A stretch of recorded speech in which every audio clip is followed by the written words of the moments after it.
여러분도 경험해 보셨을 거예요.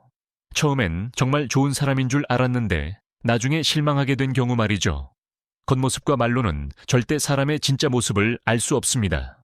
오늘 정주영 회장이 평생 사용했던 사람 보는 법을 알려드리겠습니다.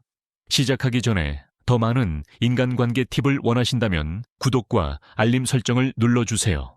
댓글로 여러분의 경험담도 공유해 주시면 다른 시청자들에게 큰 도움이 됩니다. 첫 번째, 절대 가까이 하면 안 되는 습관은 바로 핸드폰 중독입니다. 여러분도 경험해 보셨을 거예요. 대화하는 도중에도 계속 핸드폰만 보는 사람들 때문에 기분 나빴던 적 말이죠. 그런데 대부분 사람들은 이런 행동을 단순한 버릇 정도로 생각합니다. 하지만 이것은 그 사람의 본성을 가장 정확하게 보여주는 신호입니다. 핸드폰을 손에서 놓지 않는 사람들의 숨겨진 진실을 말씀드리겠습니다. 이런 사람들은 상대방을 전혀 중요하게 생각하지 않으며 자신밖에 모르는 이기적인 성향을 가지고 있습니다. 겉으로는 당신과 대화하는 것처럼 보이지만 실제로는 핸드폰 속 세상이 훨씬 더 중요하다고 생각하는 거죠. 이는 상대방에 대한 기본적인 존중심이 없다는 뜻입니다. 더 심각한 문제는 이런 습관이 그들의 우선순위를 명확히 드러낸다는 점입니다. 당신보다 카카오톡이 더 중요하고 당신과의 시간보다 인스타그램이 더 소중하다는 메시지를 무의식적으로 보내고 있는 겁니다. 이런 사람들과는 진정한 관계를 맺기가 거의 불가능합니다. 제가 직접 경험한 사례를 들려드리겠습니다. 몇 년 전 한 직장 동료가 있었는데 처음 만났을 때는 정말 능력 있고 똑똑해 보였습니다. 하지만 함께 일하면서 이상한 점을 발견했어요.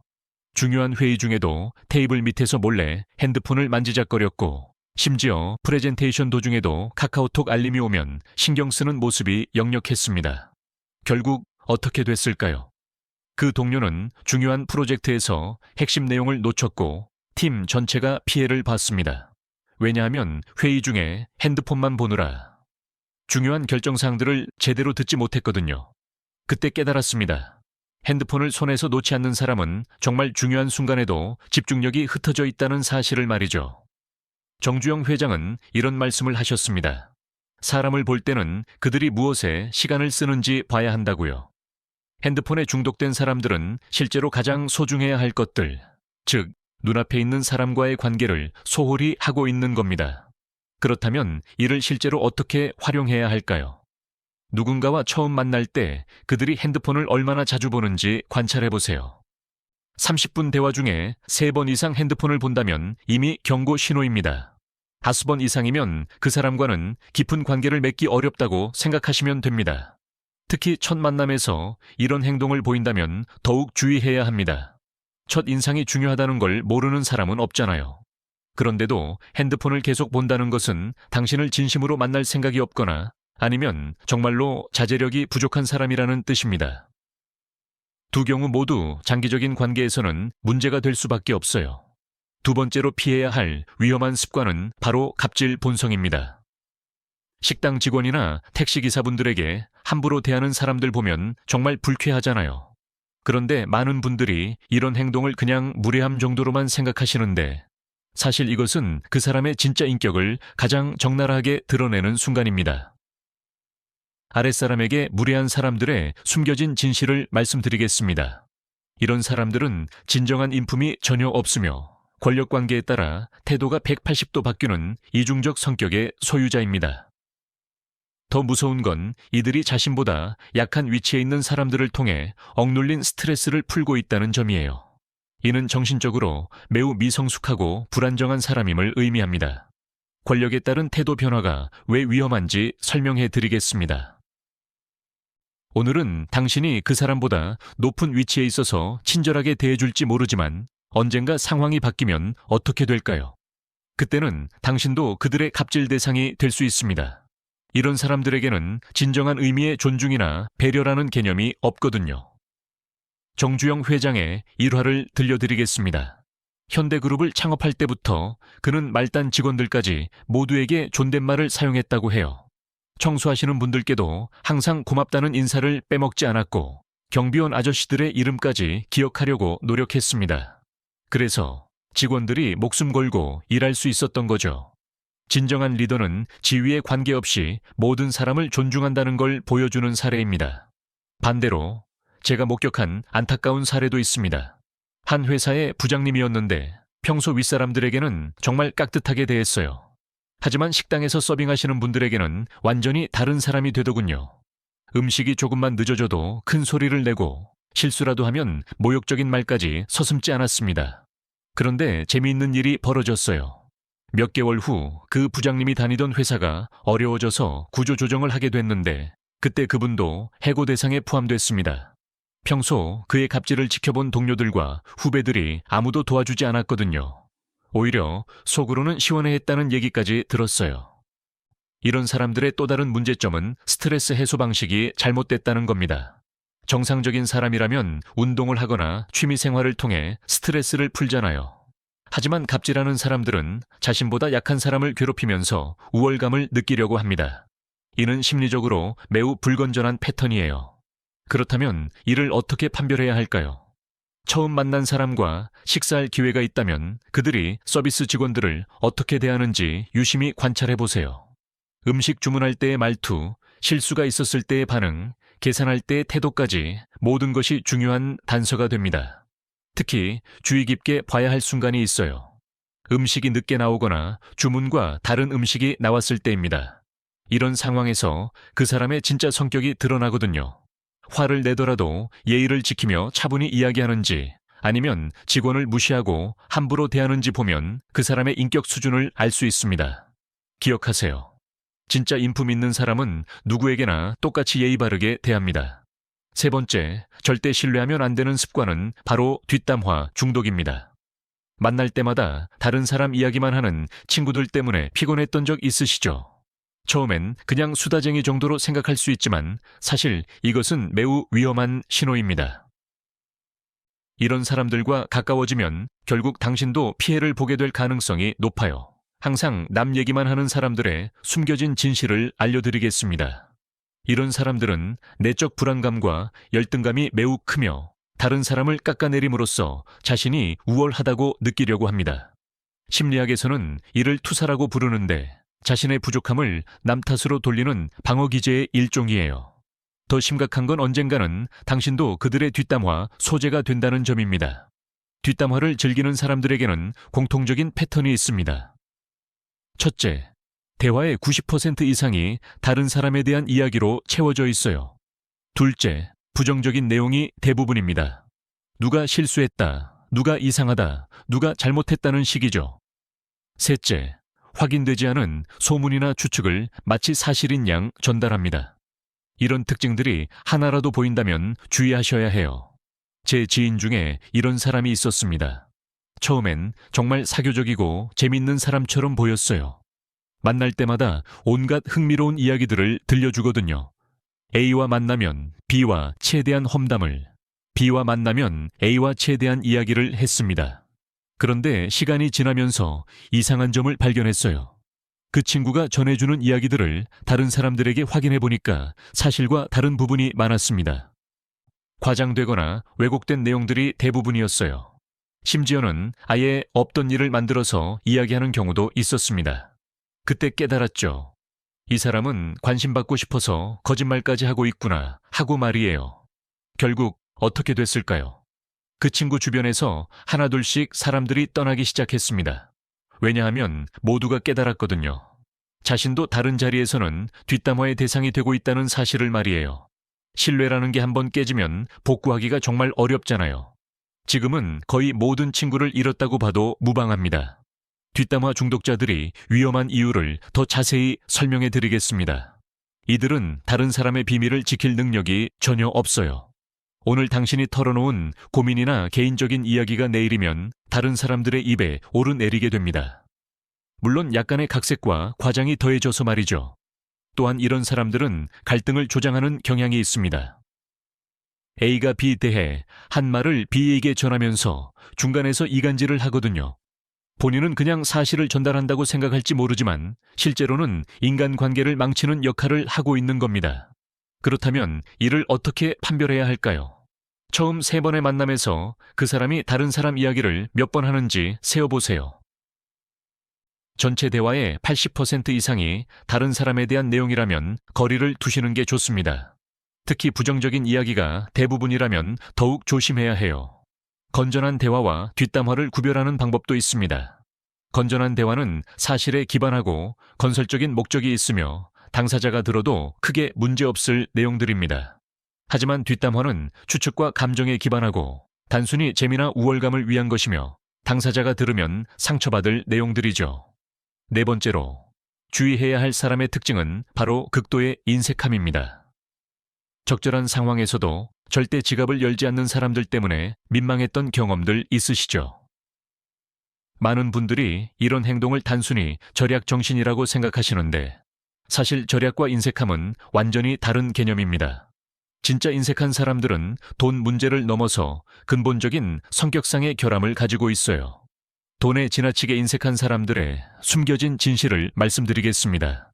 이런 사람들은 근본적으로 이기적이며 중요한 순간에 절대 당신을 도와주지 않을 사람들입니다. 돈이라는 것은 결국 자원이고 에너지잖아요. 적절한 상황에서도 이를 나누지 않으려는 사람은 다른 모든 것도 나누지 않으려고 할 가능성이 높습니다. 시간, 관심, 배려 모든 것 말이에요. 여기서 중요한 건 상황을 구분해서 봐야 한다는 점입니다. 경제적으로 어려운 상황에 있는 사람이 돈을 아끼는 건 당연한 일이에요. 하지만 충분한 여유가 있으면서도 자신의 차례가 오면 항상 핑계를 대고 피하는 사람들이 문제인 거죠. 이런 사람들은 받기만 하고 주지는 않으려는 일방적인 태도를 보입니다. 제가 직접 경험한 사례를 들려드리겠습니다. 회사 후배 중에 이런 친구가 있었어요. 처음엔 성실하고 똑똑해 보였습니다. 하지만 함께 지내면서 이상한 패턴을 발견했어요. 팀 회식이 있을 때마다 항상 자신의 차례가 되면 갑자기 급한 일이 생겼다며 먼저 자리를 떠나는 거예요. 아니면 화장실에 가서 한참 나오지 않거나 전화가 왔다며 밖으로 나가버리곤 했습니다. 처음 몇 번은 정말 급한 일이 있나 보다 하고 이해했어요. 하지만 매번 같은 패턴이 반복되니까 의도적이라는 걸 알 수 있었습니다. 심지어 그 후배는 다른 사람들이 쏘는 자리에는 절대 빠지지 않고 참석했거든요. 받을 때는 적극적이고 낼 때는 소극적인 모습이 너무 선명하게 드러났어요. 더 심각한 문제는 그 후배의 전반적인 태도에서도 이런 이기심이 나타났다는 점입니다. 팀 프로젝트를 할 때도 자신에게 도움이 되는 일에만 적극적이고 다른 동료들을 도와주는 일에는 항상 시간이 없다고 했어요. 정보나 노하우를 공유하라고 하면 바쁘다는 핑계로 피했고 반대로 자신이 도움이 필요할 때는 당연하다는 듯이 요청했습니다. 결국 어떻게 됐을까요? 시간이 지나면서 아무도 그 후배와 함께 일하려고 하지 않았어요. 승진 기회가 왔을 때도 동료들의 추천을 받지 못했고 지금은 거의 혼자서 일하고 있다고 봐도 무방합니다. 인간관계에서 신뢰를 잃으면 모든 것이 어려워지거든요. 정주영 회장은 이런 말씀을 하셨습니다. 돈을 쓸 줄 모르는 사람은 돈을 벌 줄도 모른다고요. 여기서 쓸 줄 안다는 건 무작정 낭비하라는 뜻이 아니라 적절한 때에 적절한 곳에 투자할 줄 알아야 한다는 의미입니다. 인간관계도 일종의 투자인데 여기에 전혀 투자하지 않는 사람은 결국 혼자가 될 수밖에 없어요. 그렇다면 건전한 절약과 문제가 되는 인색함을 어떻게 구별해야 할까요? 여러 번 만나면서 그 사람이 공정하게 비용을 부담하는지 관찰해 보세요. 자신의 차례가 왔을 때 자연스럽게 계산하는지 아니면 항상 회피하려고 하는지 보면 됩니다. 특히 본인이 제안한 만남인데도 상대방이 계산하기를 기대한다면 확실히 문제가 있는 사람이에요. 다섯 번째, 절대 놓치면 안 되는 신호는 바로 도로 위에서 드러나는 본성입니다. 평소엔 온순해 보이던 사람이 운전대만 잡으면 완전히 다른 사람이 되는 걸 보신 적 있으시죠? 많은 분들이 이런 변화를 단순히 운전 스트레스 정도로 생각하시는데 사실 이것은 그 사람의 진짜 성격을 가장 적나라하게 보여주는 순간입니다. 운전 중 공격적이고 난폭해지는 사람들의 숨겨진 진실을 알려드리겠습니다. 이런 사람들은 평소 억눌린 공격성이 있으며 스트레스 상황에서 통제력을 잃는 위험한 성격을 가지고 있습니다. 운전이라는 상황이 그들에게는 일종의 가면을 벗을 수 있는 기회가 되는 거죠. 평소에는 사회적 체면 때문에 참고 있던 본성이 도로에서는 그대로 드러나는 겁니다. 왜 운전 중의 모습이 그렇게 중요할까요? 운전은 예상치 못한 상황들이 연속으로 일어나는 환경이에요. 갑자기 끼어드는 차, 신호등에서의 대기, 주차 공간을 찾는 일 등등 말이죠. 이런 상황에서 그 사람이 어떻게 반응하는지 보면 실제 인생에서 스트레스를 받았을 때의 모습을 예측할 수 있습니다. 제가 아는 한 선배의 이야기를 들려드리겠습니다. 평소 회사에서는 정말 신사적이고 배려심 깊은 사람으로 유명했어요. 후배들에게도 친절하고 회의 때도 항상 차분하게 의견을 제시하는 분이었습니다. 그런데 어느 날 그 선배 차를 얻어 탈 일이 있었는데 정말 충격적이었어요. 운전대를 잡는 순간부터 완전히 다른 사람이 되더군요. 다른 차가 조금만 느리게 가도 욕설을 내뱉고 클렉슨을 마구 눌러댔습니다. 신호등에서 앞차가 신호가 바뀌자마자 바로 출발하지 않으면 화를 내고 주차할 때도 다른 운전자들을 향해 계속 불평을 쏟아냈어요. 30분 남짓한 시간 동안 평소 몇 달 동안 봤던 것보다 더 많은 화를 내는 모습을 목격했습니다. 그때는 그냥 운전 스트레스려니 하고 넘겼는데 몇 개월 후에 그 선배의 진짜 모습을 보게 됐어요. 회사에서 큰 프로젝트에 문제가 생겼을 때였는데 평소에 신사적인 모습은 온데간데 없고 팀원들에게 소리를 지르고 책임을 떠넘기더군요. 운전할 때 봤던 그 공격적인 모습과 정확히 일치했습니다. 운전 중 성격 변화가 위험한 이유를 더 자세히 설명해 드리겠습니다. 첫째, 충동 조절 능력이 부족하다는 뜻입니다. 갑작스러운 상황에서 감정을 통제하지 못하고 즉석에서 반응해버리는 거죠. 둘째, 공감 능력이 떨어진다는 신호입니다. 다른 운전자들도 각자의 사정이 있을 수 있다는 걸 생각하지 못하고 오직 자신의 편의만 중요하게 여기거든요. 셋째, 분노 조절에 문제가 있다는 의미입니다. 사소한 일에도 과도하게 화를 내는 사람은 일상생활에서도 비슷한 패턴을 보일 가능성이 높아요. 넷째, 책임감이 부족하다는 것을 보여줍니다. 자신의 운전 실수는 쉽게 넘어가면서 다른 사람의 실수에는 과도하게 반응하는 경우가 많거든요. 그렇다면 이를 어떻게 판별해야 할까요? 처음 만난 사람과 차를 함께 탈 기회가 있다면 그들의 운전 습관을 꼼꼼히 관찰해 보세요. 다른 운전자들에 대한 태도, 예상치 못한 상황에서의 반응, 교통 규칙을 지키는 정도 등을 보시면 됩니다. 특히 주의 깊게 봐야 할 순간들이 있어요. 교통체증에 걸렸을 때, 주차 공간을 찾기 어려울 때, 다른 차가 갑자기 끼어들었을 때의 반응 말이에요. 이런 상황에서도 침착함을 유지하는 사람이라면 다른 스트레스 상황에서도 신뢰할 수 있는 사람일 가능성이 높습니다. 여섯 번째 마지막 위험, 신호는 바로 변명의 달인들입니다. 원래 내가 이래라며 자신의 잘못을 정당화하는 사람들 때문에 답답했던 적 있으시죠? 이런 말을 자주 하는 사람들을 보면 처음엔 솔직하고 자신을 잘 아는 사람처럼 보일 수도 있어요. 하지만 사실 이것은 가장 위험한 적신호 중 하나입니다. 자신의 문제점을 원래 성격이라고 포장하는 사람들의 숨겨진 진실을 말씀드리겠습니다. 이런 사람들은 변화를 거부하며 책임감이 전혀 없는 사람들입니다. 더 심각한 건 자신의 잘못된 행동이 다른 사람에게 피해를 준다는 사실을 알면서도 개선하려는 의지가 전혀 없다는 점이에요. 이는 상대방에 대한 존중심이 없다는 뜻이기도 합니다. 이런 사람들의 논리를 분석해 보겠습니다. 그들은 자신의 단점이나 잘못된 행동을 마치 타고난 특성처럼 포장합니다. 예를 들어 약속 시간을 지키지 않으면서 나는 원래 시간 개념이 없어. 다른 사람 기분을 상하게 하고는 나는 원래 직설적이야. 무책임한 행동을 하고는 나는 원래 자유로운 성격이야. 이런 식으로 말이죠. 하지만 이것들은 성격이 아니라 그냥 나쁜 습관이에요. 성격이라는 건 쉽게 바뀌지 않는 근본적인 기질을 말하는 건데 이런 행동들은 충분히 개선 가능한 것들입니다. 다만 그들이 노력하기 싫어서 성격 탓으로 돌리는 거죠. 제가 알고 있던 한 친구의 이야기를 들려드리겠습니다. 그 친구는 항상 약속 시간에 늦었어요. 30분, 1시간씩 늦는 것은 기본이고 때로는 2시간 이상 늦기도 했습니다. 처음엔 이해해 줬어요. 누구에게나 급한 일이 생길 수 있잖아요. 하지만 매번 같은 일이 반복되니까 문제를 제기할 수밖에 없었습니다. 그때 그 친구가 한 말이 바로 미안해, 나는 원래 시간 개념이 없어. 어릴 때부터 그랬어였어요. 마치 자신에게는 어쩔 수 없는 선천적 결함이 있다는 듯이 말하더군요. 하지만 재미있는 건 그 친구가 자신에게 중요한 약속, 예를 들어 면접이나 중요한 미팅에는 절대 늦지 않았다는 점이에요. 결국 깨달았습니다. 시간 개념이 없는 게 아니라 상대방을 우선순위에서 밀어두고 있었던 거예요. 자신에게 중요한 일에는 시간을 잘 지키면서 친구들과의 약속은 대충 생각하고 있었던 겁니다. 그런데도 자신의 이기적인 행동을 성격 탓으로 포장하고 있었던 거죠.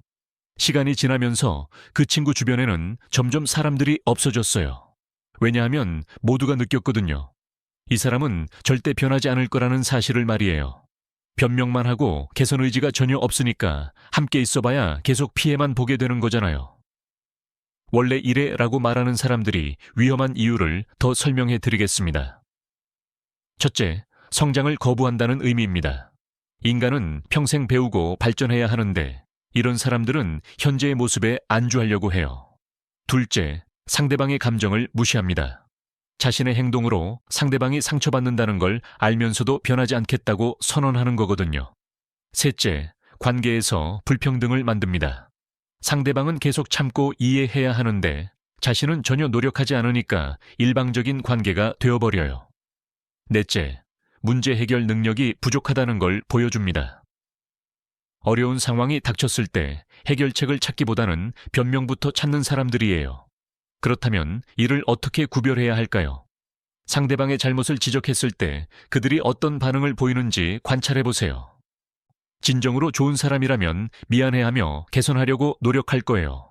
하지만 문제가 있는 사람들은 변명부터 늘어놓고 자신을 정당화하려고 할 겁니다. 이제 반대로 꼭 가까이 해야 할 사람들의 특징을 말씀드리겠습니다. 정말 좋은 사람들은 왜 그렇게 매력적으로 느껴질까요? 그냥 운이 좋아서 그런 게 아니에요. 이런 사람들에게는 특별한 습관들이 있습니다. 이 습관들을 알아보시면 진짜 좋은 사람들을 놓치지 않고 가까이 할 수 있어요. 진짜 좋은 사람들의 숨겨진 보석 같은 특징들을 하나씩 알려드리겠습니다. 이런 사람들은 작은 배려부터 시작해서 큰 신뢰까지 모든 면에서 일관성 있는 모습을 보여줍니다.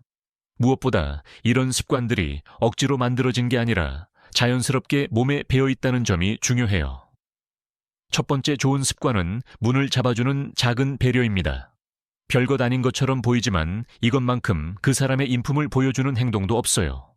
엘리베이터에서 문 열림 버튼을 눌러주거나 식당 출입문을 뒤따라오는 사람을 위해 잡아주는 모습 보신 적 있으시죠? 이런 행동의 의미는 타인에 대한 자연스러운 관심과 배려심이 몸에 배어 있다는 겁니다. 더 중요한 건 이런 행동을 할 때의 일관성이에요. 보는 사람이 있든 없든 상대방이 윗사람이든 아랫사람이든 똑같이 행동하거든요. 이는 진정한 배려심에서 나오는 행동이라는 증거입니다. 두 번째는 진심으로 경청하는 자세입니다.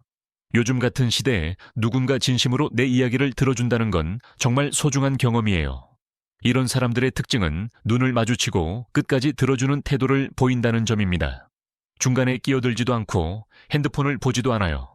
상대방이 느끼는 존중감과 신뢰감은 이런 작은 행동에서 시작됩니다. 세 번째 특별한 습관은 약속을 지키는 신뢰성입니다. 큰 약속뿐만 아니라 사소한 약속도 반드시 지키는 사람들이 있어요. 예를 들어 다음에 맛있는 식당 추천해 줄게라고 했으면 정말로 나중에 연락해서 식당 정보를 보내주는 거죠. 정주영 회장도 이런 말씀을 하셨어요. 신용이 곧 자본이다라고 말이에요. 작은 약속을 지키는 사람은 큰 약속도 지킬 가능성이 높습니다. 반대로 작은 약속을 소홀히 여기는 사람은 중요한 순간에도 믿기 어렵죠. 신뢰라는 것은 하루아침에 쌓이는 게 아니라 이런 작은 행동들이 누적되어 만들어지는 거예요. 네 번째는 어려운 상황에서 먼저 나서는 용기입니다. 누가 시키지 않아도 책임지는 자세를 보이는 사람들이 있어요. 예를 들어 단체 모임에서 어색한 분위기가 되면 먼저 대화를 이끌어가거나 문제가 생겼을 때 해결책을 찾기 위해 적극적으로 나서는 거죠. 이런 사람들이 결국 리더가 되고 성공하게 됩니다. 제가 아는 한 동료는 항상 이런 모습을 보여줬어요. 팀 프로젝트에서 문제가 생기면 다른 사람들이 책임을 피하려고 할 때 오히려 자신이 나서서 해결하려고 했습니다. 처음엔 손해보는 것 같아 보였지만 시간이 지나면서 모든 사람들의 신뢰를 얻게 됐고 지금은 팀장이 되었어요. 마지막 다섯 번째 습관은 누구에게나 예의 바른 인사입니다. 지위에 관계없이 모든 사람을 똑같이 대하는 태도야말로 진정한 인격의 표현이에요. CEO든 청소하시는 분이든 똑같이 정중하게 인사하는 사람들 보면 정말 감동적이잖아요. 이런 사람들과 함께 있으면 당신도 더 좋은 사람이 됩니다. 좋은 습관은 전염성이 있거든요. 반대로 나쁜 습관을 가진 사람들과 함께 있으면 당신도 모르는 사이에 나빠질 수 있어요. 그래서 인간관계에서 선택이 그렇게 중요한 거예요. 마지막으로 오늘 배운 모든 것을 실제로 어떻게 활용해야 할지 정리해 드리겠습니다. 이론은 알겠는데 실제로 어떻게 써먹어야 할지 막막하시죠? 하지만 걱정하지 마세요. 제가 이 방법들을 직접 써보면서 터득한 실전 노하우들을 모두 공유해 드릴게요. 먼저 피해야 할 6가지 위험 신호들을 다시 한번 정리해 보겠습니다. 첫 번째는 핸드폰 중독으로. 대화 중에도 계속 핸드폰을 보는 사람들입니다. 이런 사람들은 상대방을 중요하게 생각하지 않는 이기적인 성향을 가지고 있어요. 두 번째는 갑질 본성으로 아랫사람에게 함부로 대하는 사람들입니다. 권력관계에 따라 태도가 바뀌는 이중적 성격의 소유자들이죠. 세 번째는 뒷담화 중독으로 항상 다른 사람 이야기만 하는 사람들입니다. 내적 불안감이 크고 언젠가는 당신도 그들의 험담 대상이 될 가능성이 높아요. 네 번째는 극도의 인색함으로 적절한 상황에서도 절대 지갑을 열지 않는 사람들입니다. 근본적으로 이기적이며 중요한 순간에 도움을 기대하기 어려워요. 다섯 번째는 도로 위의 본성으로 운전할 때 공격적으로 변하는 사람들입니다. 평소 억눌린 공격성이 있고 스트레스 상황에서 통제력을 잃는 위험한 성격이에요. 여섯 번째는 변명의 달인으로 원래 내가 이래라며 자신을 정당화하는 사람들입니다. 변화를 거부하고 책임감이 전혀 없는 사람들이죠. 반대로 가까이 해야 할 좋은 사람들의 특징도 정리해 보겠습니다. 문을 잡아주는 작은 배려, 진심으로 경청하는 자세, 약속을 지키는 신뢰성, 어려운 상황에서 먼저 나서는 용기, 그리고 누구에게나 예의 바른 인사를 하는 습관들입니다. 이런 특징들을 가진 사람들과 함께하면 당신의 인생도 더 풍요로워집니다. 실제로 제가 이 방법을 어떻게 활용했는지 말씀드리겠습니다. 몇 년 전 새로운 비즈니스 파트너를 찾고 있을 때였어요. 여러 사람들을 만났는데 한 분이 특히 인상적이었습니다. 처음 만났을 때부터 핸드폰을 테이블에 뒤집어 놓고 대화에만 집중하시더군요. 식당에서도 직원분들께 정중하게 대했고 제 이야기를 진심으로 들어주는 모습이 느껴졌어요. 몇 번 더 만나면서 관찰해보니 정말 일관성 있는 사람이었습니다. 작은 약속도 반드시 지키고 어려운 상황이 생기면 먼저 해결책을 제시했어요. 결국 그분과 함께 사업을 시작했고 지금까지도 최고의 파트너로 지내고 있습니다. 만약 그때 이런 관찰법을 몰랐다면 이런 좋은 인연을 놓쳤을지도 모르죠. 앞으로 새로 만나는 사람들을 이런 기준으로 관찰해보세요. 처음 몇 번의 만남에서 오늘 말씀드린 신호들을 체크해 보시면 됩니다.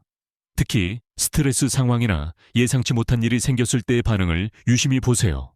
그때 그 사람의 진짜 모습이 드러나거든요. 하지만 무엇보다 중요한 건 자신부터 좋은 습관을 가진 사람이 되는 것입니다. 좋은 사람들을 만나고 싶다면 먼저 내가 그런 사람이 되어야 해요. 오늘부터 작은 배려, 진심 어린 경청, 약속 지키기부터 시작해 보세요.